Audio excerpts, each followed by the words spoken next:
Good morning and happy Monday. I'm Aneal And I'm David Beebe. And this is the David and Aneal Show. I'm David, that's Aneal, in case you didn't know by the name of the show, the David and Aneal Show.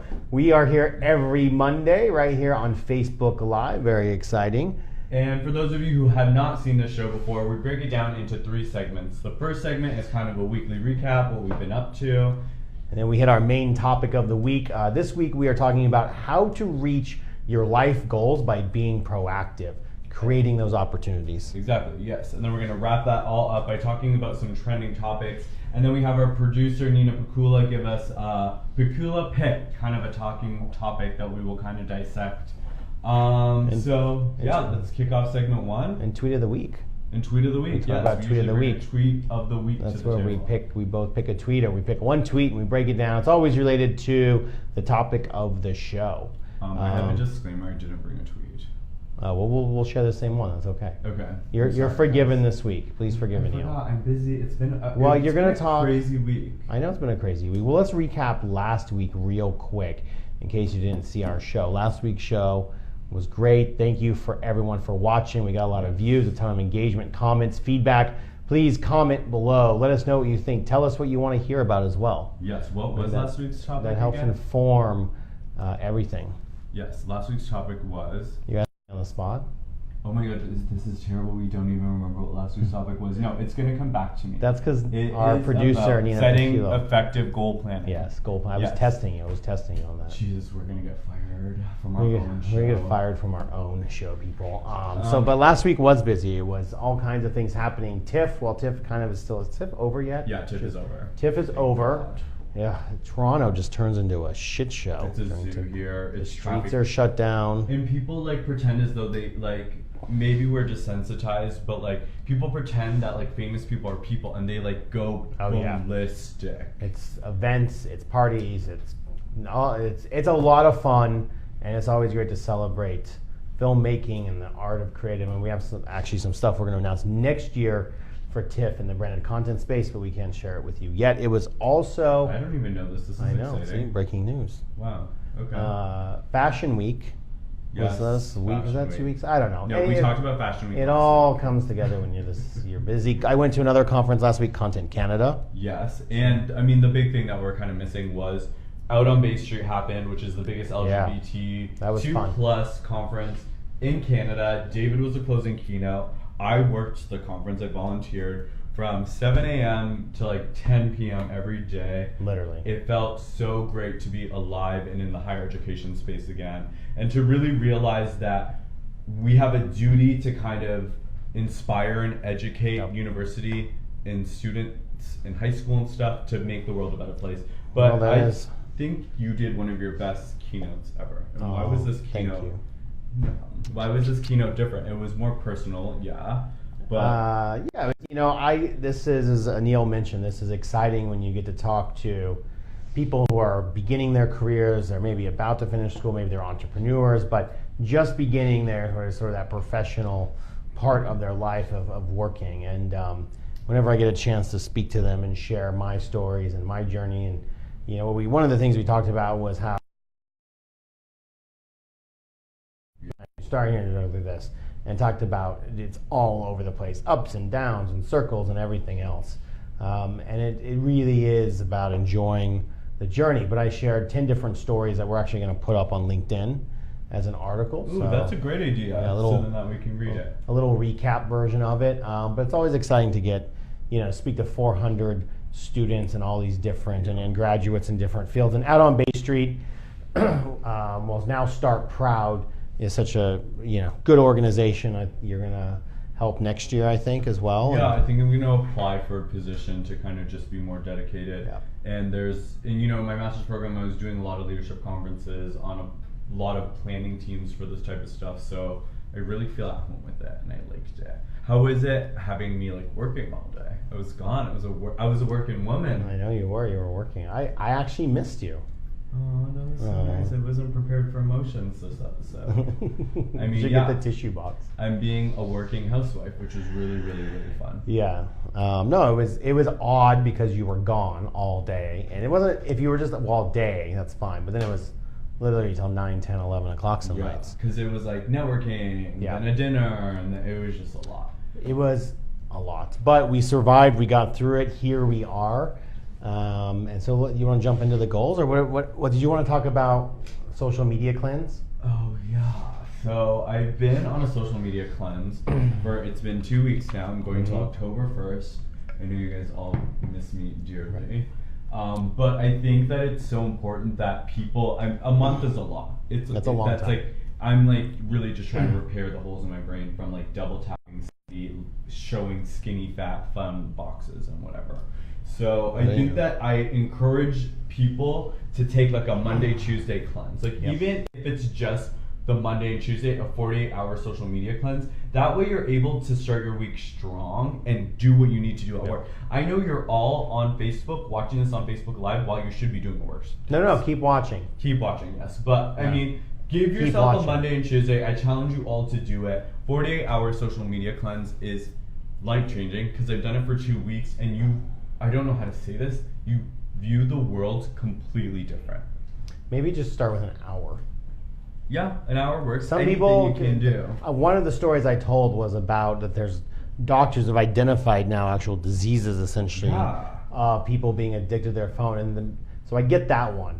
The fear of missing out. They need the notification. What are other people doing, right? Yeah. But the one that was interesting that I talked about was the idea that people start to feel as they're in their leg that their phone's vibrating. Yeah, that happened to me on Big Brother. Did I tell you that? I would have phantom ringing. You don't have your phone on Big Brother? Yeah. I swear to God, I had Dirty Pop as my ringtone, and I would hear Dirty Pop. Dirty Pop? Can you do it? No. Sick and tired of hearing out. No, we're not doing that today. Wow. Anyway, what's the main topic this week? We are talking about being proactive to reach your life goals. Yeah. And I know we talked about goal planning, but we really wanted to kind of zoom in on the fact of how to be proactive and create opportunities, essentially. Right. How to create opportunities in the workspace, in your personal space, whatever you want to do. Yeah, anything to achieve your goals. Goals, mainly related to whether you want to do something personally or professionally, right? Yes. And I think it's important to realize that the workforce has completely changed today. People now have the opportunity, let's say if you're a creator, you can go direct to viewer essentially, right? You don't have to go through the traditional media route that existed forever. And so obviously with YouTube has proved that with a bunch of creators and Instagram. And same thing in business. You can no longer really wait for an opportunity to come to you. Whether you're looking to do another job, you're looking to get promoted, you want to be something but you don't have the skill sets. If you just sit back and wait for things to come to you, it's never going to happen. You have to go out there, and what we're going to talk about is the steps to do this. But what do I want to do? Right? How do I get there? What are all those actionable things? And then to achieve that. And I think that the biggest component here is the creating opportunities part. Yes. Because people just sit and wait for things to come and hit them. No one's going to email you and be like, hey, you know what, you'd be great at this. Or, hey, you know what, I think that you should learn how to do this. This will advance your career. You have to identify those things yourself. So kind of our first step is an exercise of filling in the blank. I want to be blank. I want to learn blank. Right? Yep. And I think when you identify those things, then you can go to the goal planning. And I think that we have some effective stories that kind of show how to create opportunities. And I think your Coast Guard story is really kind of how you created something out of nothing and went after it. Yeah, I think identifying those passion points, right? Don't just do something to do it. I mean, you're probably not going to, but some people will, for the need to do something, they'll feel like I'm gonna, But if you know your heart's not in it and you're not interested, don't chase after it, because if you want to find something and it's, it sounds cliche, but it's that idea. You wake up and you're excited to do it every day. And look, any job you do or whatever you're doing in your career, you're not going to like 100% of it, right? There's always going to be things you don't like about it, but it's about finding that thing that you get excited about and passionate about. So, one of the things when I served in the Coast Guard, I ultimately got stationed in Kodiak Island, Alaska, which is a remote island in Alaska, and it's basically fishing is the main industry, and the Coast Guard is there, and a small community. So I worked in the communication stations where you essentially worked for 4 days, had 3 days off, 3 days, 4 days. So you had a lot of free time.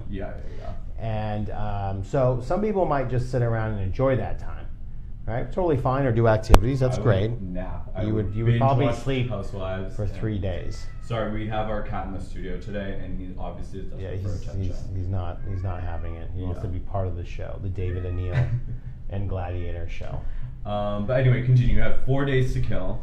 So it's one of those things. So I started doing hiking and photography and discovering different things, passion, things I like. But one day I decided, look, I think, for whatever reason I was interested in radio and radio broadcasting. That probably led me to my career in media. But so I said, I didn't sit back and wait. I walked into the radio station and said, hey, I want to work here. I want to learn about the radio. I want to learn how do you do things. And they just kind of looked at me like, oh, okay. I have a weird question. How do you look up the address of a radio station back then? Did you have to send a pigeon? No. To get the location? No. So back then, you actually had phone books. Oh, you had to look it up in the phone. But this was such a small town, you knew where it was. Okay, so so we're talking like very rural Alaska. Yeah, small.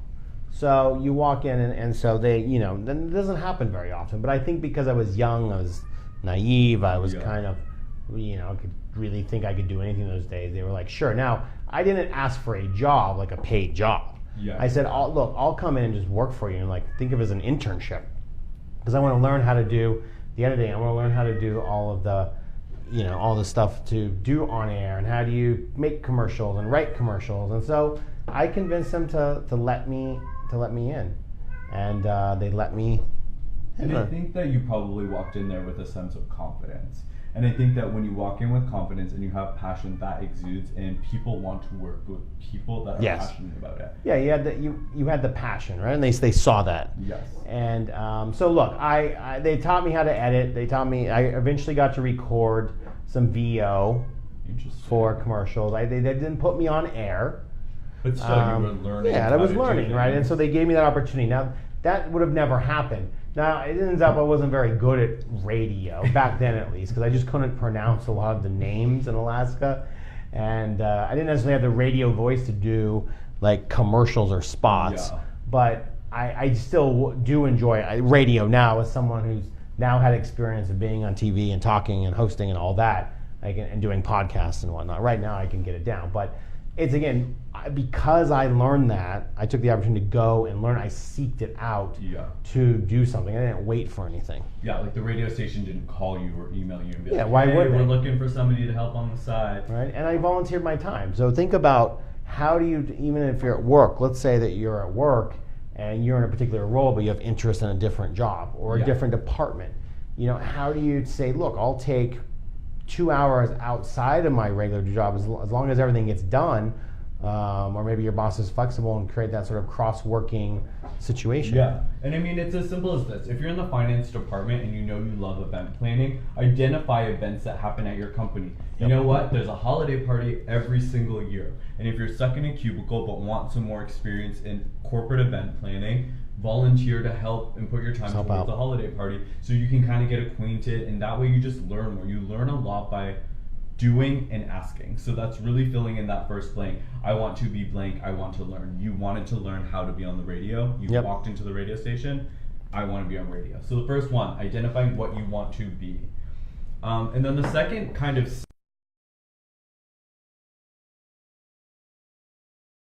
identifying exactly the people and steps that would be needed. So for example, with Thirst, for those of you who don't know, Thirst is a pop culture reality TV podcast I started with a friend of mine, Netta Kalantar, and we had no idea what we were doing. Literally shooting in the dark. But I mean, I knew that I wanted to talk about pop culture. Right. I knew that I wanted to give my opinions on reality TV, and I needed a platform to do it. I tried YouTube. I tried putting a camera up, talking to the camera. It was not for me. Then we just tried podcasts, and once I identified, okay, I needed to find a medium to talk about pop culture and reality TV. I found my medium, and then I explored in that space. Everything with Thirst, I did myself. I designed the logo, I created the brand, I learned how to get things approved to be on iTunes, how to submit things effectively, how to design album artworks, all these things were things that I were self-taught, but I was able to go and identify the core of what I wanted to do. And by doing that, you've trained yourself, but you can also create value for other people now. Exactly. Right. Yes. So if you were going to do a podcast, now you know what to think about. Yeah. Part of it that you did it, you set out to go do it. Yeah. So it's it goes back to what we talked about a couple of weeks ago is taking action, right? So many people just talk about, oh, I want to do that, I want to create a company, or I want to be whatever, and they spend so much time talking about it and not doing it because fear gets in the way of saying, oh, well, your mind, oh, well, you can't, that's not going to work, or because of that, you just start making excuses. And what you did is you just did it. And look, you know, there was learnings, there was mistakes, there was optimization of it, but it goes back to the idea, you are really great as a host, right? You're a great interviewer. You're very talented in talking to people and getting stories and making them feel comfortable. And I like that. I like talking about it. And so you could, a traditional host route, right, is to go and you host things and then you put a reel together and that's something that you're still going to do and work on, but to showcase your talent and your passion, you created the platform, the brand, the opportunity, and that actually led to stuff. Yeah. Right? Yeah, look, I mean, like, you're being, like, so nice this episode. Why are you so overwhelmed, apparently? I'm so overwhelmed by all this niceness. No, but yeah, it's true. And, I mean, one, I have to thank you for your guidance through that whole process because what's one thing that kind of brings us to our next point, and we'll talk about it a little bit more, is you have to be willing to experiment. With Thirst, I tried how many things? A lot. Different formats, different approaches, different weekly schedules. I tried any and everything, and by all those failures, I learned so much. So really, you can know that you want to do blank, but you have to be willing to tweak it and go about it in alternate ways, and that is the power of experimenting. Well, you have to be. It's about iterating, right? Again, doing like over and over and fixing and adjusting, iterating, like keeping to do those changes. Yeah, and I think that people think that, oh, for example, I want to do a podcast. If I gave up every time I got frustrated, I wouldn't have made it that far. So it's really working through those frustrations because anybody that's seen or tasted success has tasted failure tenfold. It's really true. And you're gonna meet obstacles you didn't think you would encounter, unknown things, right? Part of actually doing and executing it, and having a little bit more experience, I kind of saw you take on all these things, but also as a good partner, you want to support them, right? And I would give him feedback if I don't think that's the right thing, or you shouldn't do that show, or you have too much going on, you're trying to make it too big at the beginning, and say, look, just bite off a little piece of it, and you wanted to you disagreed and you want to do all this stuff, and so that's, as a good partner, what you do is be supportive and say, okay, great, and help guide them because it's an experience, and then you learn from that. Yeah, and I think that what I'm kind of happy, like, obviously we've had little tips about it, like any couple does, when I would push back, like David would give me a soundproof of advice, and I'd be like, no, I'm doing it my way. He's an independent lady. Yeah, I was like, I want to do it I was like kind of a brat about it, but you were very kind of like, okay, go do it your way. But I'm happy that happened because if you just told me how to do everything successfully, it wouldn't be fun. Like it's also not real. It's not your experience. Yeah, true. And I learned by doing it the wrong way, oddly enough. But that was your experience. Yeah. And I mean, it's really, really...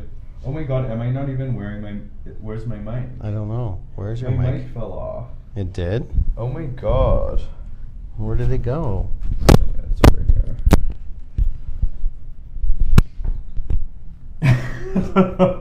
I'm sorry. Now you can probably hear me more clearly. Yeah, now you can hear him. Yeah, I'm sorry. Part of live TV. Jesus, and when we put, I guess we can edit the first half when we output it for after. You know what I mean? You'll all hear. I'm sorry, guys. I screamed. I was just looking like, where? I saw the light bulb go off. You're like, what? Like something's missing there.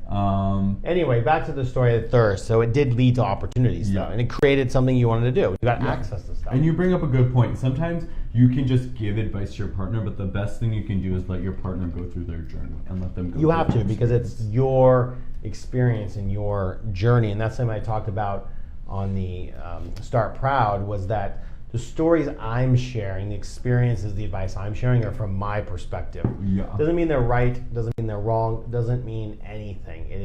This is my journey, and hopefully you'll learn something from it. Yeah. take what you will, throw out the rest, but it is taking that time to provide my story, and I think a lot of people get stuff out of that, and that's how you learn. One of the other things I talked about quickly is just learning, right? You have to the power of learning. Never stop learning. Nobody knows everything, and I talked a little bit about I don't think any of us know anything. It's true. Everything, but that idea of reading books, reading magazines, reading websites, and reading quality content. Yeah. Whatever you like to read, you find that subject you like, because even if it's fiction, you can still get inspired. The brain needs that food in a sense to you think differently, and you may not think of the thought right then, but because you read something, it may come back later. Yeah, absolutely. So I mean, it just goes back to identifying what you want to be, filling in that blank. I want to be blank. I want to learn blank. Identifying the steps and people that will take you there, and be willing to experiment is really how you're able to kind of create these opportunities. Speaking of creating opportunities, as we dive into the third segment of our show, well, I want to go back to thirst just to make sure people understood the opportunity that came from that.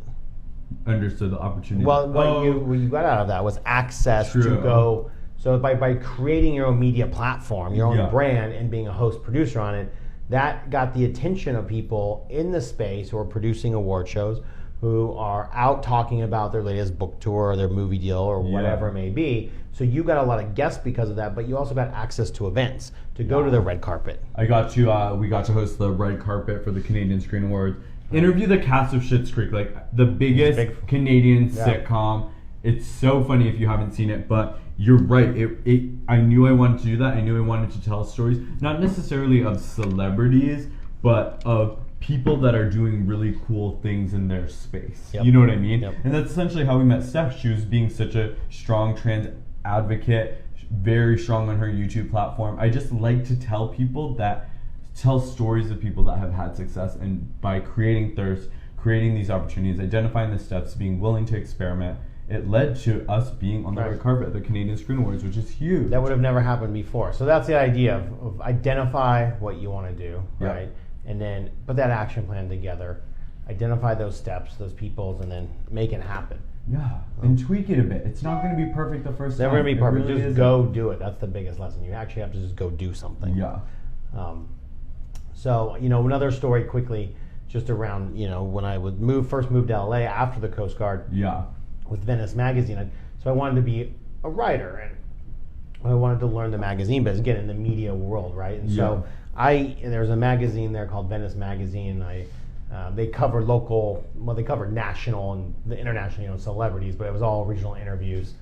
So kind of think of your local city magazine. Yeah, but Toronto Live. Yeah, profiles and all those kind of things. And so I emailed and called, and short of going to the office, I did that for about 3 months, asking to come in and meet with the editor-in-chief and the editors and saying, look, I want to write for your magazine.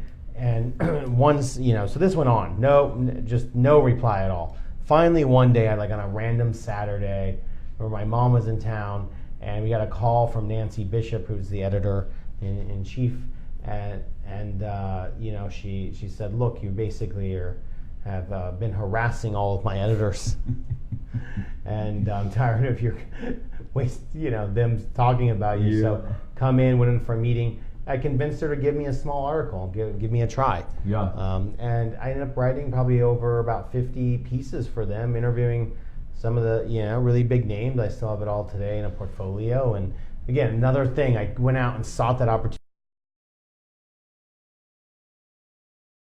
Ambitious, you knew who you were targeting to get what you want. You wanted to write about in interviews very important people, and you were able to do that by going there and being persistent. Don't give up. Just because they don't respond to your first email, that doesn't mean it's a one and done. People are busy. Be persistent. And try at different times too. Yeah, it really is. Yep. Just another tip also, do you think that it's more effective if you're trying to get a hold of somebody very successful to email in the morning or at night? Depends. All depends. I think that I would probably say, and you could probably Google this and find the answer based on data. But I would guess I think there's a prime time in the morning. I think it's either really early, if I remember right, around a 6 or 7. Yeah, 6, 7 when those people are up, or I think a 10. And I also think there's numbers behind like end of day 2. I forget, but definitely not on a Friday afternoon. Yeah, don't email on Friday. But try different. One of the funny short story is I spoke at a conference and someone said, "Well, how do I reach you?" And I said, "Well, I mean, there's this thing called LinkedIn." Yeah. And I wasn't trying to be mean about it, but LinkedIn is such a powerful tool. And back on LinkedIn, by the way. You can connect with people there and message them, and when you message them, don't just right away ask for something. Maybe that you're a fan of their career, you liked one of their projects or whatever they were working on. It's just a simple message, and provide that value first. So many people on LinkedIn, is my LinkedIn pet peeve, is as soon as you accept their request, essentially they message you literally seconds later. With, "Hey, this is what I do. So great to connect with you. Do you need my services?" "Yes, you do." Yeah. And I'm like, oh, those are the worst. There's an art to shamelessly asking and pitching. There really is an art. And that's true. The art is staying true to obviously who you are, but don't be like, there's a difference between being persistent and being bombarding. True. All right, let's get the show on to our last segment here. Going into our last segment. So this goes with this week's theme. Nina Pakula, her pick is basically about this Ryan Gosling Grindr coffee thing. So not Grindr like the app. Grindr Coffee. A coffee shop in Toronto, small coffee shop. I thought that Grindr had launched a coffee company, but I guess not. No. And basically the shop owner, she was posing with cardboard cutouts of Ryan Gosling, and she was gonna give 15% off if he came in or whatever. The story goes viral. Then Ryan Gosling goes to the cafe and meets her during tip. And she was doing this every day though, right? Yeah, every day she was doing it timely. She identified what she want. Ryan Gosling, TIFF, movie week, huge week in Toronto. People need lots of coffee to stay awake. Yeah, people need lots of coffee. So basically she runs this tiny shop, not well known, but now people know because she went out and created that opportunity. Even if Ryan Gosling didn't come in to the show, her persistence of posting every single day was creating a viral story for media to cover it. Go out there and create these opportunities like this woman. Well, it's creating that conversation too, right? So she didn't try to hope he came in. She very much set her goals. I want, right? Targeted that one person, these steps we talked about. She then said, how am I going to do this, right? Creatively, and then she put that action plan together. Those are the 3 things we just talked about, and that's, and it was a success. But it was consistent. She just didn't do it once and be like, oh, he didn't, he didn't reply, he didn't come in and give up.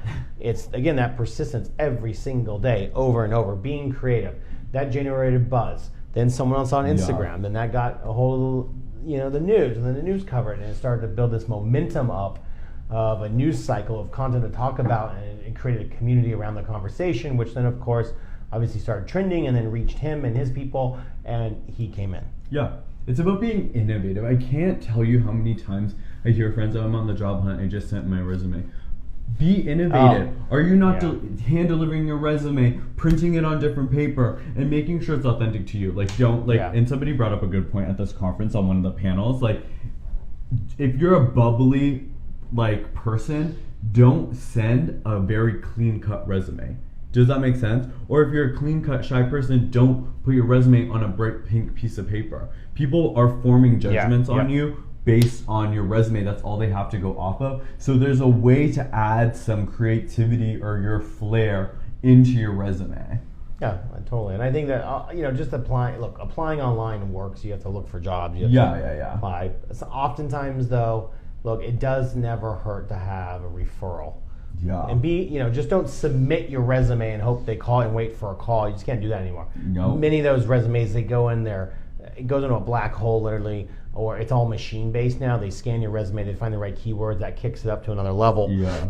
Kicks it up to another level, and then the hiring manager will get 40 resumes a day. Yeah. Then they have to go through them, and so it's like finding a needle in a haystack essentially. There's a chance your resume gets picked out. So you have to really think about how do you stand out beyond. Submit your resume. Do you have friends that work there? Do you have friends of a friend that works there? Who's the hiring manager? Use LinkedIn. Start being innovative. Don't be a stalker and show up at the company necessarily, but maybe send something personalized that's related, that's innovative to the job to get their attention with your resume in it. Yes. So just it goes back to the idea. You have to be able to get. There's just the competition today. Yeah, dude. Right. Everybody has degrees now. Right. You have not even, it's just experience, and you can really now get out there and really be whatever you want to be. So. Yeah, I mean, it is really just a time to hustle. Watch our first episode, why personal branding is so important, and how to incorporate your personal brand into kind of our creating opportunities. Yeah. It really is important. So next week we've got some exciting things coming up. Yeah, we have a lot of things. Buffer Festival. Oh my God, yeah. So that's Thursday, Friday, Saturday, Sunday. Screenings, and it's all a bunch of really great creators coming in. Steph Sanyati is a creator that we work with. She's got she produced a short film with her. I was also on the producing team. You're the executive, one of the executive producer. That is premiering. It's called Bad Words. It's premiering at Buffer Festival, and it'll premiere on her YouTube channel. After that, brought to you by Samsung. So that's a shameless plug for Samsung. But really, they're supporting these independent creators to tell very, I think, stories that are going to get to create conversation and ultimately create change. Yeah. Stimulate dialogue, activate change agents, change the fucking world. So that's exciting. So that's going to take up a lot of next week.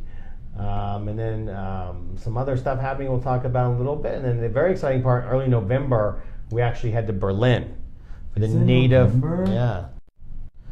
Yeah, first week of November, we are in Berlin at the Native Advertising Institute event.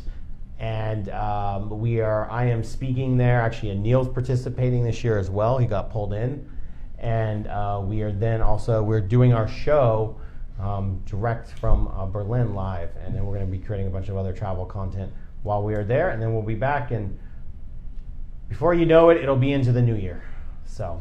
Yeah, I'm excited. I just sorry for if I've been low energy. I've just been so tired. Not having social media and having to focus on like real world and real problems is really sad. I'd rather be lost in social media. Right. All right. Well, let's wrap up the show. Thanks for watching. Yes. We are here every Monday. So please leave your comments, because comments, feedback gives us ideas for new shows. So if there's something you want us to talk about, let us know below. And we are getting this content started to get distributed on YouTube as well, but it's on Facebook Live first, exclusively, and then it'll go over there, because I know everyone's not on Facebook and people want to watch it. But we are, and we'll get some social content out as well. So thanks for watching. Yes, and remember, we live in a numbers world and an engagement world, so shoot us a like David said, drop us a comment. If you're listening via iTunes, please rate and review. Add 5 stars. And over our left shoulders is, over your right shoulder is our social media handles. Drop us a follow or a message. I'll get back to you October 1st. All right, we'll see you guys next week. Signing out. Bye.